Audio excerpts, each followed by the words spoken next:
నారదా, ఈ లోకంలో నా దృష్టి పడిన వాడెవడైనా నా నుంచి తప్పించుకోలేడు.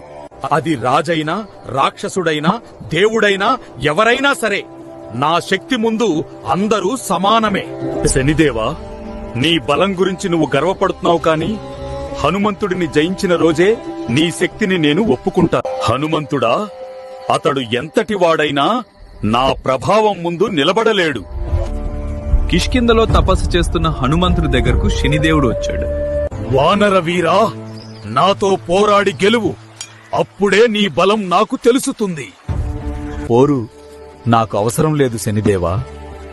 నా శక్తి అంతా శ్రీరాముని భక్తిలోనే ఉంది. అలా కుదరదు. నువ్వు నాతో పోటీ పడాల్సిందే. అయితే విను, నా తోక నుండి తప్పించుకోగలిగితే నీ శక్తిని నేను అంగీకరిస్తాను అని హనుమంతుడు తన తోకతో శనిదేవుణ్ణి చుట్టేసి బంధించాడు. ఏమిటిది? విడిపించుకుంటాను, చూడు.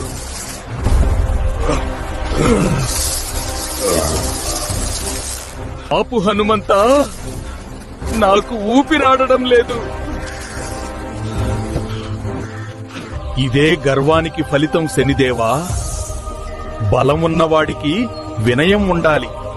నన్ను క్షమించు, దయచేసి విడిచిపెట్టు హనుమా. హనుమంతుడు శనిదేవుడిని క్షమించి విడిచిపెట్టాడు. గాయాలతో ఉన్న శనిదేవుడికి హనుమంతుడు దయతో నువ్వుల నూనె రాశాడు. బలమున్నవాడికి దయ కూడా ఉండాలి. నీ దయను ఎప్పటికీ మర్చిపోలేను. ఎవరైతే భక్తితో నువ్వుల నూనె సమర్పిస్తారో వారిని నేను బాధల నుండి విముక్తి చేస్తాను. నీ భక్తులను ఎప్పటికీ వేధించను.